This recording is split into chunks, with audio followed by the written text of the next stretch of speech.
ये कहानी है एक ऐसे यूनिवर्स की जहाँ के कल्टीवेटर सोल बीस्ट के साथ कॉन्ट्रैक्ट करते उन्हें अपना पेट्स बना लेते हैं ताकि वो इनका इस्तेमाल करते हुए खुद की कल्टीवेशन को ज्यादा ताकतवर कर सके। हमारा हीरो मुयान भी इसी दुनिया से बिलोंग करता था, जहाँ एक दिन गलती से मुयान को एक गॉड लेवल का लिटिल मूनलाइट फॉक्स मिल गया। वो नहीं जानता कि ये मूनलाइट फॉक्स कितना ज्यादा खास है, क्योंकि इस मूनलाइट फॉक्स में एक 9-tailed डीमन फॉक्स की गॉड लेवल का ब्लड था, जो कि आने वाले फ्यूचर में इसे और भी ज्यादा ताकतवर कर देगा। तो चलो फिर और वक्त ना जाया करते हुए हमारी इस कहानी को शुरू करते हैं। इस कहानी की शुरुआत आज से कुछ सालों पहले हुई, जहाँ पर एक स्काई ब्लू ड्रैगन ने दुनिया के सबसे ज्यादा ताकतवर बीस्ट के अंडे को चुरा लिया था। उसे पकड़ने के कई सारे लोग कोशिश भी करते हैं। वो सब के सब इस दुनिया के सबसे पावरफुल कल्टीवेटर थे, जिनका अकेले ही ये स्काई ब्लू ड्रैगन मुकाबला कर रहा था। लेकिन कई देर तक खुद को लगातार बचाने के बाद अचानक हम देखते हैं कि उन कल्टीवेटर्स ने मिलकर एक थंडर फॉर्मेशन का इस्तेमाल करते हुए स्काई ब्लू ड्रैगन पर अटैक कर दिया था, जिससे टकराकर वो नीचे मौजूद एक आइलैंड पर गिर जाता है। स्काई ब्लू ड्रैगन के पास ये एबिलिटी थी कि वो खुद को किसी भी दूसरे क्रीचर में कन्वर्ट कर सकता है। यहाँ इस वक्त वो एक सिल्क वॉर्म में ट्रांसफॉर्म हो चुका था, जिसकी वजह से वो कल्टीवेटर ना तो स्काई ब्लू ड्रैगन को पकड़ पाए ना उस अंडे को ढूंढ पाए। ये कहानी इसी तरह से इतिहास में गुम होकर रह गई। इसके बाद हम लोगों को कुछ सालों बाद का सीन दिखाया जाता है, जहाँ पर यांग फैमिली ने चू फैमिली पर अटैक कर दिया था। चू फैमिली ऑलमोस्ट पूरी तरीके से बर्बाद हो चुकी थी। हमारा हीरो मुयान यहाँ पर अपनी फैमिली को बर्बाद होता हुआ देखकर अपने दोस्तों के साथ फौरन जंगल की तरफ भाग गया, क्योंकि मुयान ये बात अच्छे से जानता था कि इस वक्त वो इतना सारा पावरफुल नहीं कि वो अपने इन दुश्मनों को हरा सके। लेकिन दूसरी तरफ यांग फैमिली भी उसका या फिर उसके साथियों का पीछा नहीं छोड़ने वाली थी। वो लोग यहाँ पर अपने सोल बीस्ट का इस्तेमाल करते हुए बारी बारी करके मुयान के सारे साथियों को जान से मार डालते हैं। मुयान और उसके दोस्तों को चारों तरफ से घेर लिया गया था, जहाँ पर सबसे पहले तो यांग फैमिली का यांग साइड ही यहाँ पर मुयान से कहता है कि मुयान, तुम्हारे फादर और तुम्हारे अंकल को तो ऑलरेडी हमने जान से मार डाला, अब तुम भी बिला वजह झटपटाना बंद करो, क्योंकि आज के बाद चू फैमिली का यहाँ पर कोई भी जिक्र नहीं होगा। चू फैमिली पूरी तरीके से खत्म होने वाली है। मुझे इनको तो यहाँ पर यंग साइडी की बातें सुनकर काफी जरा गुस्सा आ रहा था, लेकिन इस वक्त वो कुछ भी नहीं कर सकता। दूसरी तरफ हम पीछे मिस्टर काउ को देखते हैं, जो कि खुद तो एक डीमन पैलेस का मेंबर था, लेकिन इस वक्त उसने यंग फैमिली के साथ हाथ मिला लिया है ताकि वो चू फैमिली को बर्बाद कर दे। वो भी यहाँ पर मुयान को यही कह रहा था कि तुम तो काफी जरा कमजोर निकले, अभी तक तुम इतने ज्यादा पावरफुल नहीं हुए कि तुम्हारे पास एक सोल पेट आ जाए। लेकिन देखो तो सही, तुमने हम सब लोगों को इतना ज्यादा थका दिया, हम सबको तुम्हें फॉलो करना पड़ा ताकि हम तुम्हें यहाँ जंगल में आकर घेर सके। मुयान उसकी ये सारी बातें सुन रहा था। तभी अचानक हम यहाँ पर देखते हैं कि यांग फैमिली के कल्टीवेटर की बॉडी के अंदर से व्हाइट नाइटमेयर बाहर की तरफ निकल आया, जो कि उस कल्टीवेटर की बॉडी को डिस्ट्रॉय कर देता है। साथ ही साथ वो आसपास मौजूद हर एक कल्टीवेटर पर हमला करते हुए उनकी भी सोल को एब्जॉर्ब कर रहा था। दोस्तों, इससे पहले कि आप लोग कंफ्यूज हो जाओ, मैं आप लोगों के लिए सब कुछ पहले से ही आसान कर देता हूँ। ये एक ऐसी दुनिया है जहाँ पर कई तरह के सोल पेट्स होते हैं। अगर हम लोग नाइटमेयर्स को गिने तो वो भी सोल पेट्स में ही आते हैं, लेकिन उन्हें इविल सोल पेट्स कहा जाता है। साथ ही साथ ये नाइटमेयर्स 3 टाइप के होते हैं। एक होता है व्हाइट नाइटमेयर, एक होता है ग्रीन नाइटमेयर और एक होता है ब्लू नाइटमेयर। इन तीनों में सबसे ज्यादा पावरफुल और खतरनाक होता है व्हाइट नाइटमेयर, जो कि इस वक्त यहाँ पर समन हो गया और सब लोगों पर अटैक कर रहा है। इन नाइटमेयर्स की भूख तो कभी भी खत्म नहीं होती। ये कल्टीवेटर्स के साथ जुड़ जाते हैं और उनकी बॉडी से पावर एब्सॉर्ब करते रहते हैं। जब तक वो कल्टीवेटर इन लोगों को पावर देगा तब तक ये उसे जिंदा रखेंगे, लेकिन अगर उन कल्टीवेटर्स की कल्टीवेशन एनर्जी कम पड़ गई तो ये फौरन से उस पर हमला करते उसकी बॉडी को डिस्ट्रॉय कर देते हैं। इसी वजह से नाइटमेयर्स को कोई भी अपनी बॉडी में पालना नहीं चाहता, पर इसकी एक खासियत भी है जिसके बारे में नॉर्मल लोगों को तो नहीं मालूम, लेकिन जो इस दुनिया के पावरफुल कल्टीवेटर है वो जानते हैं कि ये नाइटमेयर कितने जरा खास भी हो सकते हैं। क्योंकि अगर कोई भी वॉरियर सोल मास्टर लेवल में पहुंच गया तब वो कल्टीवेटर आसानी के साथ इन नाइटमेयर्स को भी अपने सोल पेट्स की तरह ट्रेन कर सकता है। अब चलो वापस से कहानी में आते हैं, जहाँ पर वो व्हाइट नाइटमेयर अपने सामने आने वाले हर एक कल्टीवेटर पर हमला करते हुए उनकी सोल एनर्जी को एब्सॉर्ब कर रहा था। पर तभी अचानक वहाँ पर डीमन पैलेस का मास्टर से आ गया, जो कि एक फॉर्मेशन का इस्तेमाल करते हुए आसानी के साथ उस व्हाइट नाइटमेयर को कैद कर लेता है। मिस्टर गाव तो यहाँ पर मास्टर जिया को देखकर फौरन उनके सामने झुक गया और वो कहता है कि मास्टर, आखिर आप यहाँ पर क्या कर रहे हो? जिस पर मास्टर जिया जवाब देते हुए कहता है कि मुझे इस व्हाइट नाइटमेयर की एनर्जी ने यहाँ पर खींच लिया, ये मेरे लिए काफी जरा खास है। पर अफसोस की बात यह है कि इस व्हाइट नाइटमेयर को इतनी ज्यादा सोल पावर नहीं मिली जिससे ये ताकतवर हो सके। मुझे अभी से और ज्यादा ताकतवर करना होगा। जो कहते हुए मास्टर जियान ने उस व्हाइट नाइटमेयर को दोबारा से आजाद कर दिया। वो अपने सामने आने वाले दोबारा से कुछ कल्टीवेटर्स की सोल एनर्जी को एब्सॉर्ब कर चुका। साथ ही साथ वो तेजी के साथ आगे बढ़ते हुए यहाँ मुयान पर भी हमला कर देता है। मुयान तो पहले से ही काफी जरा गुस्से में था, जो कि चिल्लाते हुए अपनी सोल पावर एक्टिवेट करके कहता है कि कमीने, मैं तुम्हें जिंदा नहीं छोड़ूंगा। और ये कहते साथ ही वो सीधा जाकर व्हाइट नाइटमेयर से भिड़ जाता है। ये देखकर तो वहाँ पर मौजूद सब लोग ही काफी ज्यादा सरप्राइज हो गए थे। सबसे ज्यादा हैरानगी तो मास्टर जिया को हो रही थी, क्योंकि कोई भी इतना जरा हिम्मत नहीं रखता कि वो व्हाइट नाइटमेयर से सीधा जाकर भिड़ जाए। उन्हें मुयान काफी ज्यादा इंटरेस्टिंग लगता है, जबकि उसकी सोल पावर भी कमाल की थी। इसलिए हम देखते हैं कि मास्टर जिया ने यहाँ पर अपनी एनर्जी का इस्तेमाल करते हुए इन व्हाइट नाइटमेयर को मुयान की बॉडी में ही समा दिया। वो चाहते थे कि व्हाइट नाइटमेयर मुयान की सारी एनर्जी एब्सॉर्ब करते हुए खुद को ताकतवर कर ले, बाद में वो इस व्हाइट नाइटमेयर को अपने लिए इस्तेमाल कर सकते हैं। यहाँ इसी सोच की वजह से मास्टर जिया ने मिस्टर काउ से कहा कि इस लड़की को नाइटमेयर आइसलैंड ले जाओ और इसे तब तक वहाँ पर जिंदा रखो जब तक ये खुद मर नहीं जाता। एक बार ये लड़का मर जाए उसके बाद व्हाइट नाइटमेयर मेरे पास ले आना। ऐसे हुक्म देने के बाद मास्टर जिया तो वहाँ से चले गए, लेकिन यहाँ पर यंग साइडी को काफी ज्यादा फिक्र हो रही थी। वो मिस्टर काउ से कहता है कि हमें ऐसा नहीं करना चाहिए, क्योंकि ये चू फैमिली का आखिरी वारिस है, हम इसे जिंदा नहीं छोड़ सकते। जिस पर मिस्टर काउ कहता है कि फिक्र मत करो, व्हाइट नाइटमेयर को कंट्रोल करना किसी आम इंसान की बस की बात नहीं। ये लड़का इतना ज्यादा ताकतवर नहीं कि ये उसे कंट्रोल कर सके, इसलिए ये जल्दी मारा जाएगा। जो सब कहने के बाद मिस्टर काउ मुयान को लेकर नाइटमेयर आइसलैंड ले आते हैं, जहाँ पर और भी कई सारे बच्चों को किडनैप करके लाया जाता था। ये डीमन पैलेस का एक ऐसा आइलैंड था जिसे मिस्टर काउ हैंडल करता है। यहाँ पर दुनिया भर से बच्चों को किडनैप करके लाया जाता था, ताकि ये लोग उनका सोल पैड के साथ कॉन्ट्रैक्ट करवा कर उन्हें ताकतवर कर सके, और इनमें से जो भी ताकतवर डिसाइपल होगा ये उन्हें अपने डीमन पैलेस में शामिल कर लेंगे। फिलहाल तो इन लोगों ने दुनिया भर से कई सारे मासूम बच्चों को किडनैप करके यहाँ पर इकट्ठा किया हुआ था, जिनमें से मुयान भी एक है। और मिस्टर काउ यहाँ पर खून की होली खेलने वाले थे। बेशक वो जानता था कि ये सारे के सारे बच्चे यहाँ पर सरवाइव नहीं कर सकते, इसलिए वो मैड वुल्फ्स का इस्तेमाल करते हुए चारों तरफ से इन्हें घिरवा लेता है। इन मैड वुल्फ्स के सामने जो भी बच्चा है इनमें कोई रहम नहीं, ये अपने सामने आने वाले हर एक इंसान की यूं ही जान लेते जा रहे थे। मिस्टर काउ को तो ये सब देखकर बहुत ही मजा आ रहा था, जबकि दूसरी तरफ नीचे मुयान को कुछ समझ नहीं आ रही थी कि आखिर वो क्या करे, क्योंकि इस वक्त उसकी फाइटिंग एबिलिटी इतनी अच्छी नहीं कि वो किसी सोल बीस्ट के साथ फाइट कर सके। तभी अचानक वहाँ पर एक मोटू सा लड़का जिसका नाम जाओ शेंगमू था, वो खुद को बचाने के लिए यहाँ मुयान और एक लड़की को पकड़कर फौरन उन बीस्ट के सामने फेंक चुका, जो देखकर मिस्टर काउ तो काफी ज्यादा खुश हो गए, क्योंकि उन्हें इस मोटू की बेरहमी काफी पसंद आई। वो सोचे थे कि ये बड़ा होकर एक अच्छा कल्टिवेटर बन सकता है।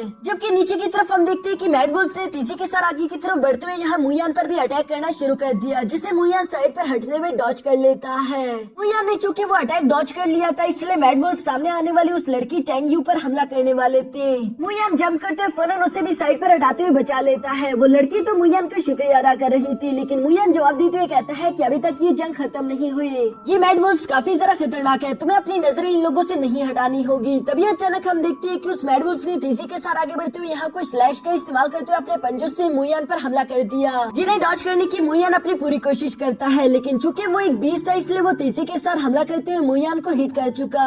मुयान इस हमले की वजह से इंजर्ड भी हो चुका था, लेकिन इससे पहले कि वो मैड वुल्फ यहाँ मुयान की जान ले पाता, तभी अचानक हम देखते हैं कि वक्त खत्म हो गया और इस खून की होली को वहीं पर रोक दिया गया था, जो देखकर मिस्टर काउ को तो काफी ज्यादा गुस्सा आ गया। वो अपने सर्वेंट से सवाल करते हुए पूछते हैं कि आखिर तुमने ये रोक क्यों दिया, जिस पर सर्वेंट डर के मारे जवाब देते हुए कहता है कि आधे से ज्यादा बच्चे मारे जा चुके हैं और रूल के हिसाब से हमें आधे बच्चों को जिंदा रखना होगा, जिस पर तो मिस्टर काउ के पास भी अब कोई ऑप्शन नहीं बचता। वो अपने सामने मौजूद उन जिंदा बच्चों से कहते हैं कि मुबारक हो, तुम लोगों ने ये कंपटीशन सरवाइव कर लिया, इसलिए अब तुम लोगों को इजाजत है कि तुम लोग इस पूरे के पूरे आइलैंड में जिंदा फ्रीली घूम सकते हो।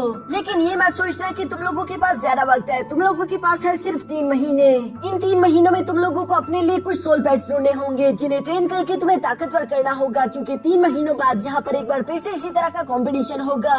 तब तुम में से सिर्फ 10 लोग ही यहाँ से जिंदा निकल पाएंगे, उसके अलावा बाकी के सब मारे जाएंगे। ये सब कहते हुए मिस्टर काउ मन ही मन में खुश हो रहे थे और वो कहते हैं कि मुयान तुम्हारे पास जीने के लिए बस सिर्फ कुछ दिन ही है। दूसरी तरफ मुयान यहाँ इस कंपटीशन के खत्म होने के बाद अपनी फैमिली के आखिरी निशाने को उठाने के लिए जैसे आगे की तरफ बढ़ता है, तभी अचानक हम देखते हैं कि शेंगमू ने उस पर अपना पैर रख दिया और वो यहाँ मुयान पर हंसते हुए कहते हैं कि देखो तो सही, ये तो चू फैमिली का मुयान है, तुम तो काफी ज्यादा नोबल फैमिली से थे, लेकिन देखो तो सही अब तुम भी हमारी तरह यहाँ पर आ चुके हो। जरा बचकर ऐसा ना हो कि तुम किसी बात पर मुझे गुस्सा दिला दो और मुझे तुम्हारी जान लेनी पड़े।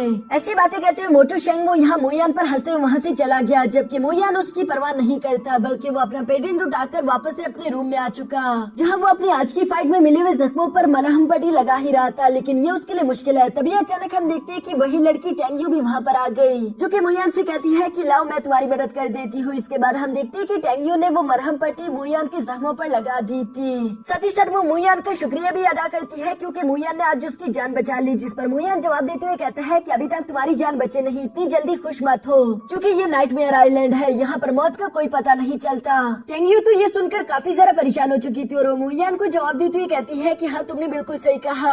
जबकि दूसरी दूसरी तरफ मुयान यहाँ बिना वक्त जाया करते हुए फौरन अपना डैगर लेकर रात के अंधेरे में ही बाहर की तरफ रवाना हो गया ताकि वो जल्द से जल्द अपने लिए एक सोल पैड ढूंढ सके। इसके बाद नेक्स्ट डे मॉर्निंग का सीन दिखाया जाता है जहाँ पर मुयान एक सोल क्रिस्टल का इस्तेमाल करते हुए यहाँ सोल पैड बनाने की कोशिश कर रहा था। पहले दिन मुयान को यहाँ पर अपने सामने एक रेड कलर की फॉक्स देखती है जो कि मुयान का सोल क्रिस्टल खाकर वहाँ से भाग गई। मुयान उस फॉक्स को नहीं पकड़ना चाहता था क्योंकि वो काफी ज्यादा कमजोर है, बल्कि वो कहता है कि यार मेरा सोल क्रिस्टल बेवजह जाया हो गया। और साथ ही साथ मुयान को ये बात समझ नहीं आ रही थी कि आखिर उस रेड कलर की फॉक्स के माथे पर एक मून का निशान कैसे था। इसके बाद नेक्स्ट डे हम देखते हैं कि मुयान एक बार फिर से चारा बिछाकर दोबारा से दरख्त के ऊपर चढ़ गया था जहाँ पर वो अपने शिकार के आने का इंतजार करता है। साथ ही साथ उसे भूख लग गई थी तो वो कुछ खा भी रहा था। तभी अचानक उसे झाड़ियों में कुछ हिलता हुआ दिखता है जो कि कोई और नहीं बल्कि एक सिल्क वर्म था। जो सिल्क वर्म तो मुयान को भूखा लगा, इसलिए मुयान अपना थोड़ा सा खाना उस सिल्क वर्म को भी खिलाने के लिए पेश कर देता है। और दोस्तों आप लोग तो जानते ही होंगे कि आखिर ये सिल्क वर्म कितना ज्यादा पावरफुल और खतरनाक हो सकता है। मुयान को तो अभी तक इस बात का कोई अंदाजा नहीं, वो तो उसे क्यूट समझकर बस अपने पास रख लेता है। इसके बाद तभी अचानक मुयान को नीचे की तरफ एक बीस्ट दिखाई दिया जो कि लेवल 9 का बीस्ट था। लेकिन मुयान जानता था कि वो इतने ज्यादा पावरफुल बीस्ट को भी अपने कंट्रोल में नहीं रख सकता, इसलिए इसे पकड़ने का भी कोई फायदा नहीं। यहाँ उस पावरफुल बीस्ट के जाने के बाद मुयान जब थोड़ा सा निराश हो चुका था तभी अचानक उसके सामने एक ब्लू कलर की स्टार फॉक्स आ जाती है जो कि मुयान के बिछाए हुए चारे की तरफ फौरन से बढ़ते हुए उसे खा चुकी। मुयान को ये देखकर काफी ज्यादा अफसोस हुआ क्योंकि वो भी सिर्फ एक लेवल 2 की बीस्ट है। मुयान उसे अपना सोल क्रिस्टल छीनना चाहता था लेकिन तब तक वो फॉक्स वहाँ से भाग गई, यानी कि मुयान का बिछाया हुआ चारा एक बार फिर से जाया हो गया। बेचारे मुयान को तो काफी ज्यादा अफसोस हो रहा था क्योंकि ये दूसरी दफा है कि एक फॉक्स उसका खाना चुरा कर भाग रही है। अब ये काम तो यूं रोज होने लगा। इसके बाद नेक्स्ट कुछ दिनों बाद हम देखते हैं कि मुयान एक बार फिर से अपना चारा बिछा कर बैठा हुआ था ताकि वो किसी सोल बीस्ट को पकड़ ले। तभी अचानक वहाँ पर एक क्यूट सी मूनलाइट फॉक्स आ जाती है जो कि मुयान के बिछाए हुए चारे को आकर खा गई। मुयान ये देखकर हैरान होते हुए कहता है कि आखिर इन फॉक्स को मसला क्या है, ये हर बार मेरा ही चारा क्यों खाने आते हैं। साथ ही साथ वो याद करते हुए कहता है कि वैसे इन सब फॉक्स में एक बात तो कॉमन थी, सब लोगों के माथे पर एक चांद का निशान बना हुआ था। कहीं ऐसा तो नहीं कि मेरी किस्मत ही चाहती है कि मैं इस फॉक्स को अपना सोल पैड बनाऊं। ये कहने के बाद आखिरकार मुयान ने अपना ट्रैप एक्टिवेट कर दिया जो कि एक विंड टोर्नेडो था। वो तेजी के साथ यहाँ पर उस फॉक्स को नीचे की तरफ खींचने की कोशिश करता है, लेकिन वो मूनलाइट फॉक्स भी कोई आम फॉक्स नहीं थी बल्कि वो उस ट्रैप से बाहर निकलने की कोशिश कर रही थी जिसमें वो ऑलमोस्ट कामयाब भी हो रही है। मुयान भी ये देखकर हैरान होते हुए कहता है कि ये तो एक 3rd लेवल की बीस्ट के लिए बिछाया हुआ ट्रैप था, आखिर तुम इसे कैसे बाहर निकल सकते हो क्योंकि तुम मुझे इतने ज्यादा ताकतवर तो नहीं लगते। दूसरी तरफ वो मूनलाइट फॉक्स यहाँ से अपनी जान बचाकर भागने ही वाला था। तभी अचानक हम देखते हैं कि मुयान का वो सिल्क वर्म अपने सिल्क का इस्तेमाल करते हुए फौरन से मूनलाइट फॉक्स को जकड़ चुका जिसकी वजह से वो भाग नहीं पाती। मुयान भी ये देखकर सरप्राइज होते हुए कहता है कि मेरे नन्हे दोस्त, मुझे मालूम नहीं था कि तुम्हें सिल्क पहनने भी आता है। साथ ही साथ मुयान जब यहाँ नीचे मौजूद लिटिल मूनलाइट फॉक्स के पास आया तो वो पहले तो मुयान से डर रही थी। मुयान भी उसे आराम से देखते हुए समझ जाता है कि इसे तो चोट लगी है और वो ये भी समझ गया था कि ये मूनलाइट फॉक्स तो एक म्यूटेटेड फॉक्स है। म्यूटेटेड बीस्ट असल में ऐसे बीस्ट होते हैं जो कि लो लेवल से खुद को हाई लेवल में ट्रांसफॉर्म कर सकते थे। इस तरह की म्यूटेटेड बीस्ट मिलना काफी ज्यादा रेयर है क्योंकि हम जानते हैं कि मूनलाइट फॉक्स पहले एक नॉर्मल फॉक्स थी जो कि रेड कलर में थी। उसके बाद जब उसने सोल क्रिस्टल खाया तो ये खुद को ब्लू स्टार फॉक्स में कन्वर्ट कर चुकी है और अब ये मूनलाइट फॉक्स में बदल चुकी है। ये सब जानकर तो मुयान को काफी ज्यादा अच्छा लगा और उसे एक उम्मीद भी मिल गई कि हो सकता है कि आने वाले फ्यूचर में ये फॉक्स और भी ज्यादा ताकतवर हो जाए। इसलिए मुयान फैसला कर लेता है कि वो इस लिटिल मूनलाइट फॉक्स को अपना सोल पैड बनाएगा, पर इसके लिए उसने जैसे ही परमिशन एक्टिवेट की दूसरी तरफ मूनलाइट फॉक्स काफी ज्यादा झटपटा रही थी। वो मुयान पर काफी ज्यादा एग्रेसिव हो रही थी जिस पर मुयान उसे शांत कराते हुए कहता है कि मेरे छोटे दोस्त प्लीज शांत हो जाओ, मैं तुम्हें चोट नहीं पहुंचाने वाला। ये कहते हुए मुयान उसे टच करने की भी कोशिश करता है जहाँ पर मूनलाइट फॉक्स ने तो गुस्से के साथ उसके हाथ पर चक्की काट ली थी। मुयान का हाथ थोड़ा सा इंजर्ड भी हो गया। दूसरी तरफ मुयान उसे शांत कराते हुए कहता है कि मेरे नन्हे दोस्त मेरी बातों को समझने की कोशिश करो, तुम अभी के लिए काफी ज्यादा कमजोर हो और इस खतरनाक आइलैंड पर सरवाइव करना तुम्हारे लिए काफी ज्यादा मुश्किल होगा, बिल्कुल मेरी तरह। अगर हम दोनों अकेले अकेले सरवाइव करते रहे तो हम दोनों ही मारे जाएंगे, इसलिए मुझे तुम्हारा साथ चाहिए। अगर तुम मेरा साथ देने के लिए तैयार हो जाओ तो मैं तुमसे वादा करता हूँ कि हम दोनों ही इस आइलैंड से बाहर चले जाएंगे। मूनलाइट फॉक्स तो यहाँ पर मुयान की ये अच्छाई देखकर थोड़ा सा शांत हो गई थी और उसने अब झटपटाना बंद कर दिया। मुयान भी उसे सिल्क से आजाद करते हुए कहता है कि अगर तुम मेरा साथ देने के लिए तैयार हो जाओ तो आज के बाद हमें कभी भी अकेले फाइट नहीं करनी होगी। मूनलाइट फॉक्स भी यहाँ पर काफी अच्छे से रिएक्ट करती है, यानी कि वो मुयान की सोल पैड बनने के लिए तैयार हो चुकी थी। इसीलिए हम देखते हैं कि मुयान ने एक बार फिर से अपने फॉर्मेशन को एक्टिवेट कर दिया और यहाँ पर इन दोनों के दरमियान कॉन्ट्रैक्ट हो चुका है। मुयान तो ये देखकर काफी ज्यादा खुश हो गया और वो इस मूनलाइट फॉक्स को काफी अच्छे से प्यार भी करता है। साथ ही साथ वो कहता है कि वैसे मुझे तुम्हारा कोई नाम रखना चाहिए, तुम काफी जरा बहादुर हो और तुम्हारी आंखों की ये प्यारी चमक, मुझे लगता है कि मुझे तुम्हारा नाम मूजी रखना चाहिए। मूजी नाम तो मूनलाइट फॉक्स को भी काफी जरा पसंद आया और ये दोनों इसी तरह खुशी खुशी वहाँ से रवाना हो गए। इसके बाद हम लोगों को अगले कुछ दिनों की कहानी के बारे में बताया जाता है, जहाँ मोयान के पास जितने भी सोल क्रिस्टल थे वो उसने मूजी को खिला दिए, जिसकी वजह से मूजी भी धीरे धीरे करके स्ट्रॉन्ग होते हुए एक लेवल 6 की सोल बीस्ट बन गई। मोयान जितना हो सके मूजी के बारे में समझने की कोशिश करता है, क्योंकि आगे आने वाली फाइट में अगर मोयान को मूजी की सारी एबिलिटीज के बारे में मालूम होगा तभी वो उस फाइट को जीत सकता था। इसी बारे में मूजी पर मोयान ने एक बुक भी लिखी थी जिसमें वो उसकी सारी एबिलिटीज को एक्सप्लेन करता है। यहाँ पर एक रात घूमते हुए अचानक मोयान को एक एलेक्सर दिखाई दिया, जिसे इससे पहले कि मोयान हासिल कर पाता तभी अचानक वहाँ पर बदकिस्मती से मोटू शेंगो आ गया था, जो खुद भी उस एलेक्सर को लेने की फिराक में था। इसलिए वो यहाँ पर मोयान को देखकर कहता है कि तुम तो वही चूक फैमिली के कीड़े हो, आखिर तुम्हारी हिम्मत कैसे हुई मेरे सामने आने की, वो भी इस तरह का बेकार सोल पेट लेकर। क्या तुम्हें दिखाई नहीं दे रहा कि मेरे पास मैड वुल्फ है, जो कि एक लेवल 8 का एग्रेसिव सोल पेट हो सकता है। मोयान को अभी इस बात की जरा परवाह नहीं थी। वो सोच रहा था कि अगर अभी मैंने शेंगो को नहीं हराया तो आने वाली कंपटीशन में तो वो वैसे भी हमारी हालत खराब कर देगा, इसलिए उसे रिस्क लेना ही था। वो कॉन्फिडेंट होते हुए शेंगो से कहता है कि अगर तुम्हें अपनी जान प्यारी है तो यहाँ से चले जाओ, लेकिन शेंगो को उसका ये एटीट्यूड बिल्कुल भी पसंद नहीं आता, बल्कि उल्टा वो अपने मैड वुल्फ को हुक्म देते हुए यहाँ मूसी पर अटैक करवाना शुरू कर देता है, जहाँ मूसी उसके हर एक हमले से खुद को बचाते हुए उसे डॉज कर रही थी। मोयान यहाँ पर मूसी को हुक्म देते हुए कहता है कि फौरन अपने शेडो टेलीपोर्टेशन टेक्निक का इस्तेमाल करो, जो सुनकर मूसी ने इस टेक्निक का इस्तेमाल करना शुरू कर दिया और वो इस टेक्निक की वजह से टेलीपोर्ट होकर हर एक हमले को डॉज करते हुए साइड पर हट जाती है। ये देखकर शेंगो हंसते हुए कहता है कि तुम लोगों को सिर्फ डॉज करने के अलावा लगता है कुछ नहीं आता, वैसे भी ये एक छोटी सी फॉक्स है, इसके पंजे मेरे मैड वुल्फ का क्या बिगाड़ सकते हैं, क्योंकि मेरे मैड वुल्फ का डिफेंस बहुत ज्यादा स्ट्रॉन्ग है। जो सुनकर मोयान जवाब देते हुए कहता है कि अच्छा, यानी कि तुम अपने मैड वुल्फ की चिल्लाने की आवाजें सुनना चाहते हो। ये कहते साथ ही उसने मूसी को हुक्म दे दिया कि जाओ और अटैक करो। मूसी भी मोयान की ये बात सुनकर फौरन तेजी के साथ टेलीपोर्ट होते हुए मैड वुल्फ के ऊपर आ गई, जहाँ पर वो अपने पंजे का इस्तेमाल करते हुए उसे काफी बुरी चोट लगा देती है। इस अटैक की वजह से मैड वुल्फ को काफी ज्यादा दर्द हुआ, जबकि शेंगो भी हैरान होते हुए कहता है कि मेरा मैड वुल्फ तो एक लेवल 6 का बीस्ट है, आखिर ये मामूली फॉक्स मेरे मैड वुल्फ को अपने पंजों से घायल कैसे कर सकती है। ये सब कहते हुए शेंगो को भी अब काफी ज्यादा गुस्सा आ गया था।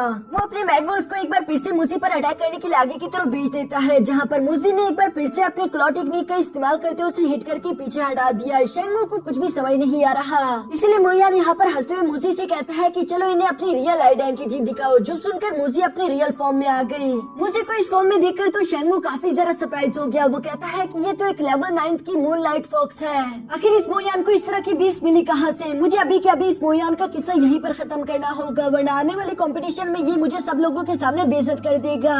ये सब कहते हुए शेंगो गुस्सा होकर अपने बीस्ट को आगे की तरफ भेजते हुए यहाँ मूसी पर अटैक करवाना शुरू कर देता है, जहाँ पर मूसी लगातार अपने शेडो टेलीपोर्टेशन टेक्निक का इस्तेमाल कर रही थी, जिसकी वजह से तो उसे एक भी अटैक हिट नहीं हो पा रहा था। ये सब देखकर शेंगो गुस्सा होते हुए अपने मैड वुल्फ से कहता है कि अपना ब्लड लास्ट एक्टिवेट कर लो, जो सुनकर अचानक यहाँ मैड वुल्फ की बॉडी से काफी ज्यादा एनर्जी अनलीश होना शुरू हो गई थी, जिसे देखकर तो मोयान भी कहता है कि ये बिल्कुल अच्छा नहीं हुआ।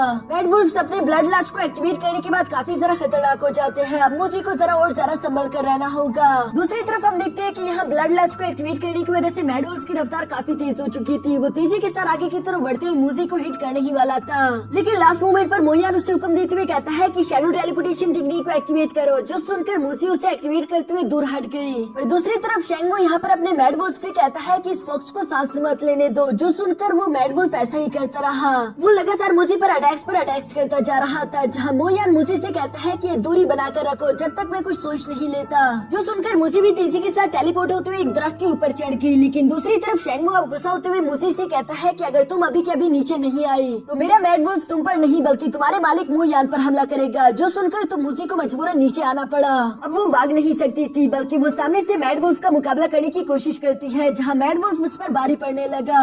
ये देखकर तो मोयान भी मूसी की जान बचाने के लिए अपने डैगर निकालकर आगे की तरफ बढ़ते हुए मैड वुल्फ पर हमला करने की कोशिश करता है, लेकिन मैड वुल्फ ने फौरन जंप करते उसके हाथ को जकड़ लिया। मूसी की हालत तो ऑलरेडी खराब हो चुकी थी, जबकि दूसरी तरफ मैड वुल्फ यहाँ पर मोयान की भी जान लेने वाला था। ये सब देखकर शेंगो बहुत ही खुश हो जाता है। यहाँ सिचुएशन काफी ज्यादा खराब हो चुकी थी, मूसी अपनी जगह पर खड़ी नहीं हो पा रही, जबकि उसे मोयान की चिल्लाने की आवाजें आ रही थी। ये सब चल ही रहा था कि तभी अचानक यहाँ पर चांदनी रोशनी मूसी की बॉडी पर पड़ना शुरू हो गई, जिसकी वजह से मूसी की बॉडी से बहुत ज्यादा एनर्जी अनलीश हो जाती है। उसकी बॉडी पर लगा हुआ हर एक जख्म खुद ब खुद ही हील हो गया, जो देखकर मोयान या फिर शेंगो दोनों को ही कुछ समझ नहीं आ रहा था। जबकि अब मूसी एक बार फिर से अपने पैरों पर खड़ी हो चुकी थी और वो दिखने देखने में अब पहले से काफी ज्यादा पावरफुल और खतरनाक लग रही है। उसकी आंखों से काफी ज्यादा खतरनाक ऑरा निकल रहा था, जबकि साथ ही साथ वो यहाँ पर अपने डबल किल स्लैश टेक्निक का इस्तेमाल करते फौरन उस मैड वुल्फ को वहीं पर जान से मार डालती है।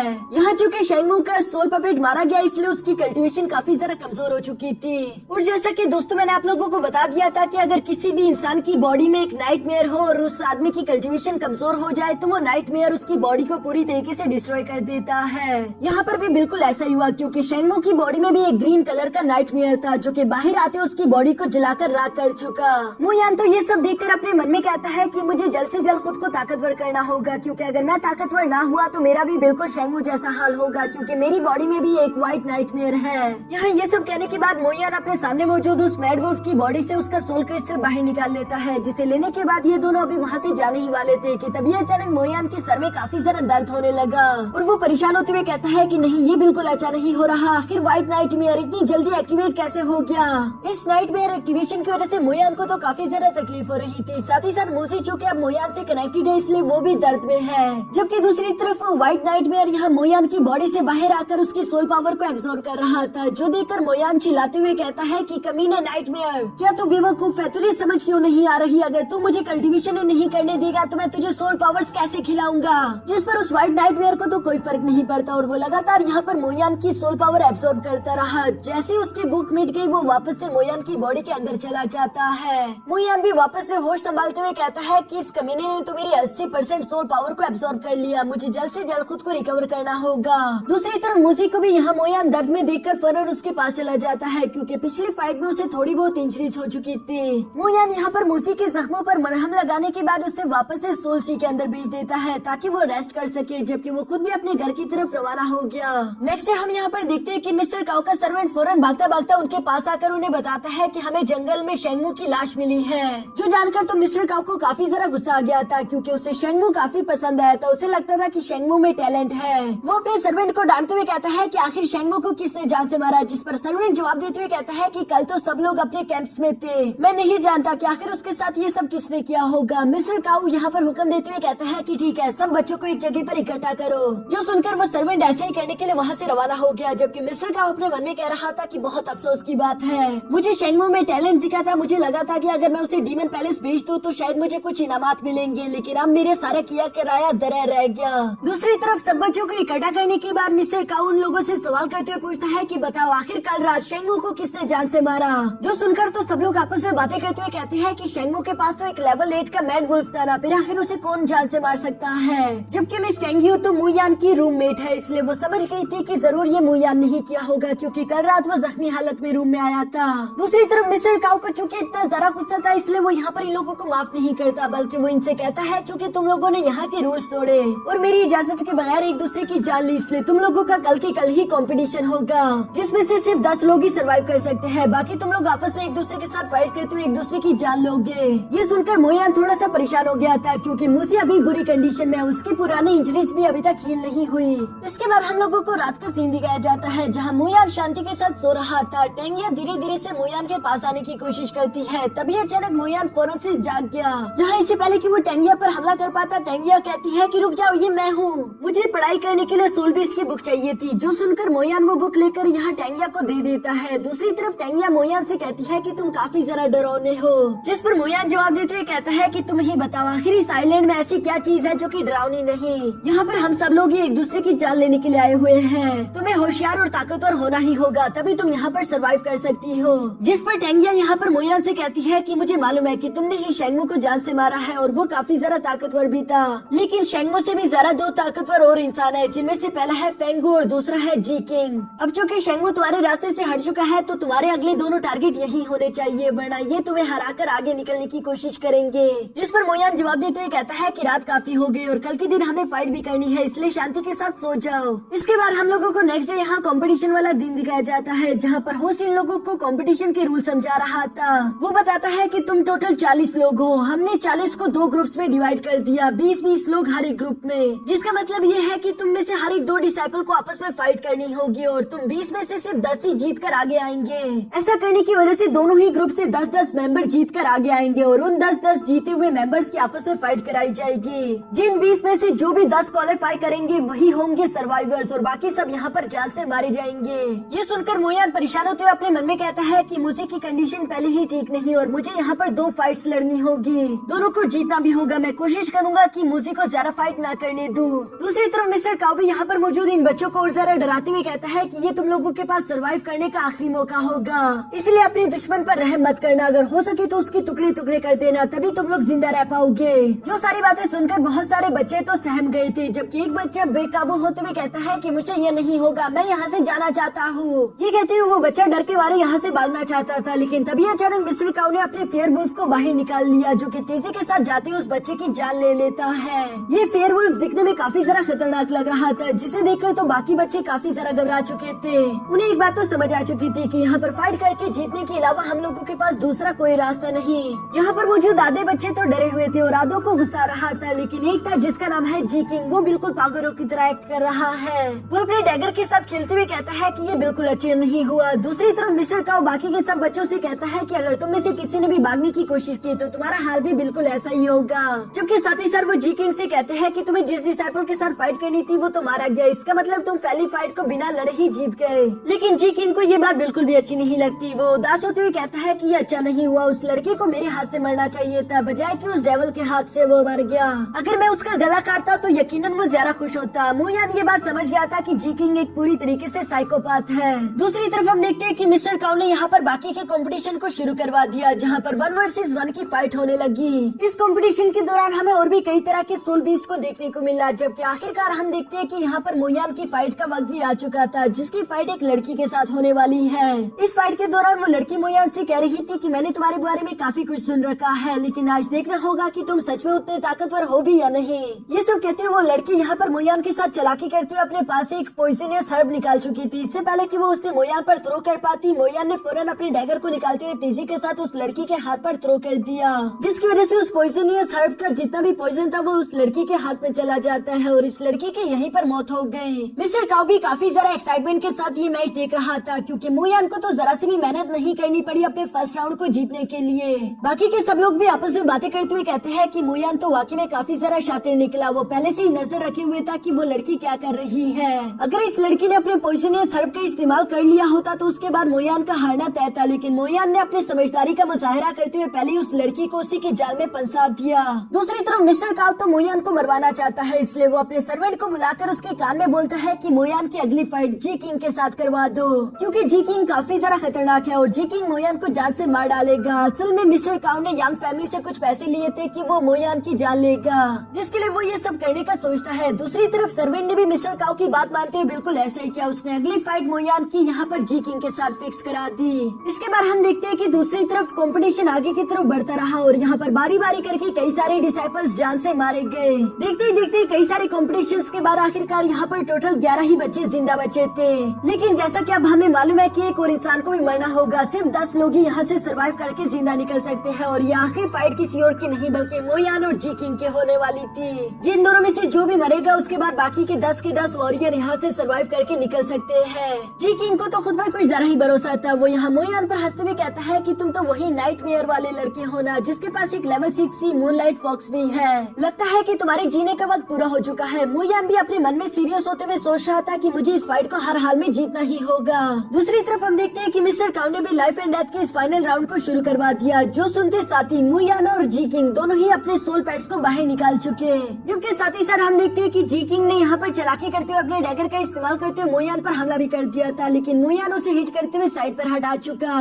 जी किंग हंसते हुए कहता है कि मुझे माफ कर देना, मेरा डैगर मेरे हाथ से छूट गया। साथ ही साथ हम देखते हैं कि जी किंग का जो सोल पपेट था वो एक स्केली सर्पेंट है। स्केली सर्पेंट अपने पॉइजन के लिए काफी ज्यादा फेमस है। जी किंग उसे हुक्म देते हुए कहता है कि आगे बढ़ो और इस फॉक्स को जकड़ लो। दूसरी तरफ हम देखते हैं कि मूसी भी बिना वक्त जाया करते हुए तेजी के साथ जंप करते हुए यहाँ स्केली सर्पेंट पर अटैक कर देती है, जहाँ पर उसके पंजों का स्केली सर्पेंट पर जरा सा भी असर नहीं हुआ। स्केली सर्पेंट उल्टा उसे फॉलो करते हुए उसके आसपास गोल गोल घूमते उसे जकड़ने की कोशिश करने वाला था, जो देखकर मोयान यहाँ मूसी को जंप करने के लिए बोलता है। मूसी भी बिल्कुल ऐसा ही करते हुए आखिरकार अपनी जान बचाते हुए बाहर की तरफ आ गई, लेकिन दूसरी तरफ जी किंग हंसते हुए कहता है कि तुम्हें सच में लगता है कि ये मामूली सी फॉक्स मेरी सर्पेंट को हरा पाएगी, जिस पर तो मोयान कोई जवाब नहीं देता। दूसरी तरफ हम देखते हैं कि जी किंग ने अपने सर्पेंट को पॉइजन थ्रो करने का हुक्म दे दिया था और वो लगातार यहाँ मूसी पर पॉइजन थ्रो कर रहा था, जिसमें से थोड़ा सा पॉइजन मूसी की टेल पर लग भी जाता है। मोयान ये देखकर अपने मन में परेशान होते हुए कहता है कि ये बिल्कुल बचा नहीं हो रहा, क्योंकि सरपेंट का पॉइजन काफी ज्यादा डेंजरस है। दूसरी तरफ हम देखते हैं कि मूजी एक बार फिर से खुद को रेडी कर लेती है, जहाँ पर मोयान ने उसे सीक्रेट अटैक चलने के लिए बोल दिया था। मूजी अपने सीक्रेट अटैक का इस्तेमाल करते हुए तेजी के साथ सरपेंट की तरफ बढ़ना शुरू हो गई, जहाँ पर वो अपनी शैडो टेलीपोर्टेशन टेक्निक का इस्तेमाल करते हुए फौरन से सरपेंट के पीछे आ जाती है, और पीछे आने के बाद वो फौरन से अपने क्लॉ टेक्निक का इस्तेमाल करते हुए सरपेंट पर हमला भी कर देती है। लेकिन यहाँ पर उस क्लॉ के अटैक का कोई भी सरपेंट पर असर नहीं हुआ, जो देखकर जी किंग हंसते हुए कहता है कि तुम लोगों की इस मामूली ट्रिक का मेरी स्किली सरपेंट पर असर नहीं होने वाला, क्योंकि उसकी स्किन बहुत ज्यादा स्ट्रॉन्ग है। नीचे की तरफ अरीना में हम देखते हैं कि वो स्किली सरपेंट लगातार मूजी पर अटैक्स करने की कोशिश कर रहा था, जिन्हें मूजी साइड पर हटते हुए डॉज करती है। मोयान परेशान होते हुए अपने मन में सोच रहा था कि आखिर हम इसको कैसे हराए। वो सिचुएशन को समझने की कोशिश करता है, तभी अचानक हम देखते हैं कि मूजी के दिमाग में एक आइडिया आ गया। वो फौरन अपने डैगर का इस्तेमाल करते हुए यहाँ जी किंग पर हमला कर चुका, जो देखकर वो स्किली सरपेंट अपने मालिक को बचाने के लिए फौरन उसके आसपास घूम जाता है ताकि वो उसे प्रोटेक्ट कर सके। और मोचिन की यही तो चाल थी। वो यहाँ पर मूजी को हुक्म देते हुए कहता है कि यही मौका है, आगे बढ़ो, क्योंकि इस वक्त वो सरपेंट अपनी जगह से मूव नहीं कर पाएगा। मूजी भी इस मौके का फायदा उठाते हुए मूनलाइट स्प्लैश का इस्तेमाल करते हुए कई सारे हमलों से उस सरपेंट पर अटैक कर चुकी थी, जिन हमलों की वजह से मूजी बहुत वीक हो चुकी थी। उसके पैरों ने कांपना शुरू कर दिया था और उस पर पॉइजन का भी धीरे धीरे असर हो रहा है। लेकिन दूसरी तरफ उस स्केली सरपेंट की बॉडी इतनी ज्यादा सख्त थी कि उस पर एक भी स्ट्राइक का असर नहीं हुआ था। बाहर की तरफ मौजूद ऑडियंस में से एक लड़की यहाँ पर टेंग्यू से कहती है कि तुम्हारा रूममेट तो हारने वाला है, क्योंकि तुम देख पा रही हो कि उसका बीस्ट कितना ज्यादा कमजोर हो गया। जिस पर टेंग्यू जवाब देते हुए कहती है कि तुम नहीं जानती कि मोयान क्या कर सकता है, इतनी जल्दी कोई भी फैसला मत करो। जबकि साथ ही साथ वो अपने मन में मोयान के लिए प्रे करते हुए कह रही थी कि मोयान तुम्हें जीतना ही होगा। ये सुनकर साथ मौजूद वो लड़की कहती है कि लगता है तुम्हें मोयान से प्यार हो गया, इसलिए तुम ये बैकी बैकी बातें कर रही हो, वरना सब लोग देख पा रहे हैं कि मोयान यहाँ पर हार जाएगा। नीचे की तरफ जी किंग भी हंसते हुए मोयान से यही कह रहा था कि तुम्हारी ये फॉक्स तो मेरे स्नेक का डिफेंस पेनिट्रेट नहीं कर पा रही, तो क्यों ना मैं तुम्हारी इस फॉक्स को जान से मार डालूं, एटलीस्ट मेरे स्नेक का पेट तो भर जाएगा। जो सब कहते हुए जी किंग ने हंसते हुए यहाँ पर अपने स्केली सरपेंट से कहा कि अपनी इवल बाइट टेक्निक का इस्तेमाल करो। जो सुनते साथ ही अचानक हम देखते हैं कि उस स्केली सरपेंट की एनर्जी बदल गई थी और एक पिंक कलर का औरा से चारों तरफ से घेर चुका था। मोयान भी ये देखकर बहुत ज्यादा परेशान हो जाता है, क्योंकि सब लोगों को ये बात मालूम थी कि अगर स्केली सरपेंट ने अपनी इवल बाइट टेक्निक को एक्टिवेट कर लिया तो उसकी बॉडी में कितना सारा पॉइजन आ जाता है। इस टेक्निक से तो कोई भी सोल पेट नहीं बच सकता। सब लोगों को लग रहा था कि अब तो मूजी जान से मारी जाएगी, जबकि दूसरी तरफ मोयान को मूजी पर पूरा भरोसा था। वो मूजी से कहता है कि अगर तुम्हें मुझ पर भरोसा है तो तुम्हें आखिरी दफा मेरे लिए ये करना होगा, इस रिस्क को उठाए बगैर हमारे पास दूसरा कोई रास्ता नहीं। जो सुनकर मूजी भी बिना अपनी जगह से हिले हुए अपने मूनलाइट टेक्निक को एक्टिवेट कर लेती है, जो देखकर तो सब लोग हैरान हो गए कि आखिर ये मूजी कर क्या रही है। उसकी तरफ इतना जरा खतरनाक सरपेंट बढ़ रहा है, लेकिन वो अपनी जगह से मूव करते उस अटैक को डॉज करने की कोशिश नहीं कर रही, बल्कि वो पागलों की तरफ अपनी शैडो डांसिंग टेक्निक को एक्टिवेट करते हुए तेजी के साथ जंप करते हुए खुद ही यहाँ स्केली सरपेंट के मुंह के अंदर घुस गई। जो देखकर तो जी किंग हंसते हुए कहता है कि तुम्हारे फॉक्स को तो मरने की कुछ जरा ही जल्दी थी, लेकिन दूसरी तरफ मोयान को उस पर पूरा भरोसा था। वो यहाँ पर कहता है कि चलो अपने मूनलाइट सोर्ड टेक्निक को एक्टिवेट करो, जिसकी वजह से तो उस सरपेंट को काफी ज्यादा तकलीफ हो रही थी। ये देखकर तो जी किंग की भी सारी की सारी हंसी हवा में उड़ जाती है। बाकी के सब लोग भी ये देखकर काफी ज्यादा हैरान हो गए थे कि आखिर ये मूजी और मोयान कर क्या रहे हैं। तभी अचानक हम देखते हैं कि उस सरपेंट की बॉडी के अंदर से कई सारे स्लैश लग गए, और ये किसी और ने नहीं बल्कि मूजी ने किए थे। ये बात हम अच्छे से जानते हैं कि स्केली सरपेंट की बाहर की बॉडी काफी ज्यादा सख्त थी, इसलिए मोयान के प्लान के मुताबिक मूजी उसकी बॉडी के अंदर चली गई और अंदर से बॉडी नरम थी, इसलिए उसने स्लैश का इस्तेमाल करते हुए उसको अंदर से ही काट डाला। ऐसा करने के बाद वो आसानी के साथ उस सरपेंट को जान से मारकर कूल तरीके से निकलकर बाहर आ जाती है, जो देखकर तो सब लोगों की आंखें फटी की फटी ही रह गई। जी किंग को तो ये सब देखकर यकीन ही नहीं आ रहा था, लेकिन वो ये बात भी जानता है कि वो किसी भी नाइटमेयर के हाथों खुद को डिवोर नहीं करेगा, बल्कि वो उल्टा ही शर्मिंदगी से बचने के लिए वहाँ पर मौजूद डैगर को उठाकर खुद ही अपना गला काट लेता है, क्योंकि उसको यही मौत मंजूर थी। मोयान यहाँ पर जी किंग को देखते हुए बोलता है कि ये पूरी तरीके से पागल हो चुका था। मोयान को उसकी जरा सी भी परवाह नहीं, बल्कि वो मूजी को वापस से अपने सोल स्पेस में बेच चुका। साथ ही साथ वो अपना डैगर उठाकर वहाँ से जाने ही वाला था, लेकिन पीछे की तरफ मिस्टर का गुस्सा होते हुए अपनी एनर्जी एक्टिवेट करके कहता है कि मैं समझ गया, तुम ही हो वो इंसान जिसने उस रात शेंगो को जान से मारा था, और तुमने साथ ही साथ मुझसे झूठ भी बोला, अब तुम्हें इसकी सजा मिलेगी।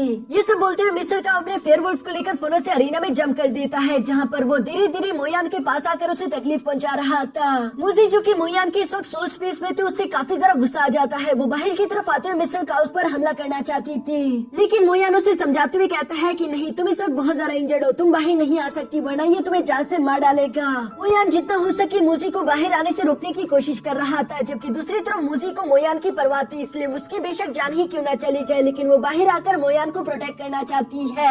यहाँ इससे पहले कि मिस्टर काओ मोयान को जान से मार पाता या फिर मुंह से बाहर निकल पाती, तभी अचानक हम लोगों को यहाँ पर मिस्टर जिया की आवाज आ गई, जो कि मिस्टर काओ को याद दिलाते हुए कहता है कि फिलहाल इस लड़की की बॉडी में मेरा व्हाइट नाइटमेयर है और तुम इस वक्त इस लड़की को जान से नहीं मार सकते, क्योंकि मेरे व्हाइट नाइटमेयर को होल्ड करना किसी की भी बस की बात नहीं और ये लड़का उसे कुछ वक्त और अपने पास रखकर और ज्यादा ताकतवर कर सकता है। मास्टर जिया के हुक्म की वजह से मिस्टर काओ को मजबूरन मोयान को जिंदा छोड़ना पड़ा। साथ ही साथ वो यहाँ पर कहता है कि मोयान का रूममेट कौन है, इसे लेकर यहाँ से चले जाओ। जो सुनकर तो टेंगे फौरन आगे की तरफ बढ़ते हुए मोयान को अपने कंधे पर लेकर वहाँ से रवाना कर लेती है, लेकिन मोयान जाने से पहले काफी जरा गुस्से में था। इसके बाद हम लोगों को यहाँ रात का सीन दिखाया जाता है, जहाँ मोयान मोसी के साथ बातें करते हुए कह रहा था कि मैं जल्दी इस आइलैंड से बाहर निकलने का रास्ता ढूंढ लूंगा। साथ ही सर वो मोसी से कहता है कि मैं ये बात अच्छे से जानता हूँ कि तुम्हें मिस्टर काओ पर काफी जरा गुस्सा आ रहा है, मेरे भी दिल में उसके लिए बहुत ज्यादा नफरत है। हम उससे अपनी बेइज्जती का बदला जरूर लेंगे और मैं तुमसे ये भी वादा करता हूँ कि आज के दिन जो कुछ भी हुआ वो मैं तुम्हारे साथ दोबारा कभी नहीं होने दूंगा। जिस पर तो मुझे भी चांद की तरफ देखते हुए हाउल करती है और अचानक ही हम देखते हैं कि उसका लेवल एक बार फिर से ब्रेक थ्रू हो गया। ये देखकर मोयान काफी जरा खुश हो जाता है और चूंकि उसने मैड वुल्फ को जब जान से मारा था तो उसे एक सोल क्रिस्टल मिला था। मोयान इस वक्त उस क्रिस्टल को यहाँ पर बाहर निकालते हुए उसका इस्तेमाल करते हुए मुझे को और ज्यादा अपग्रेड करने की कोशिश करता है, जहाँ इस सोल क्रिस्टल को पूरी तरीके से अब्सॉर्ब करने की वजह से अचानक ही हम देखते हैं कि मूसी के पंजे पहले से लंबे हो गए। साथ ही साथ उसकी बॉडी में और भी थोड़े बहुत चेंजेस आ चुके थे, जिसकी वजह से अब वो एक चार्मिंग मून फॉक्स बन चुकी थी। ये देखकर तो मोयान खुश होते हुए कहता है कि तुम एक म्यूटेटेड फॉक्स हो, ये काफी जरा कमाल की बात है, जिसका मतलब ये है कि अगर मैं तुम पर मेहनत करूँ तो तुम इस दुनिया के सबसे ज्यादा स्ट्रॉन्गेस्ट सोल बीस्ट बन सकते हो। ये सब कहते हुए मोयान काफी जरा खुश होते हुए यहाँ पर मूसी को लगातार प्यार करता रहा। दूसरी तरफ सीन शिफ्ट होकर यहाँ मिस्टर काओ पर आ गया, जिससे बेशक मोयान को मिस्टर जिया के कहने पर जिंदा तो छोड़ दिया था, लेकिन उसे अभी भी इस बात का अफसोस हो रहा था और वो गुस्से में कहता है कि आखिर अब मैं क्या करूँ, यांग फैमिली मुझसे चाहती है कि मैं मोयान को जान से मार डालूं, मुझे जल्द से जल्द इसका कुछ न कुछ बंदोबस्त करना होगा। ये सब सोचने के बाद वो अपने सर्वेंट को वहाँ पर बुला लेता है, जिसके साथ वो एक बार फिर से अपने कोई शैतानी प्लान को डिस्कस कर रहा था और यहाँ पर इसी के साथ हमारा ये एपिसोड यहीं पर खत्म हो गया। दोस्तों ये सीरीज आगे बढ़कर और भी ज्यादा अच्छी होने वाली है, क्योंकि मुझे में काफी ज्यादा पोटेंशियल है कि वो खुद को और ज्यादा ताकतवर कर सके, जबकि साथ ही साथ मोयान के पास भी व्हाइट नाइटमेयर है। एक टाइम आएगा जब वो सोल मास्टर बन जाएगा और उसके बाद वो इस नाइटमेयर पर काबू करते हुए खुद भी एक डीमन की तरह ट्रांसफॉर्म होकर फाइट कर सकता है, जो सब देखने में यकीनन बहुत ज्यादा मजा आएगा। तो अगर आप लोगों को ये वीडियो अच्छी लगी तो प्लीज वीडियो को लाइक कर देना और चैनल को सब्सक्राइब कर देना, क्योंकि इसके आगे के एपिसोड भी हमारे इसी चैनल पर आते रहे।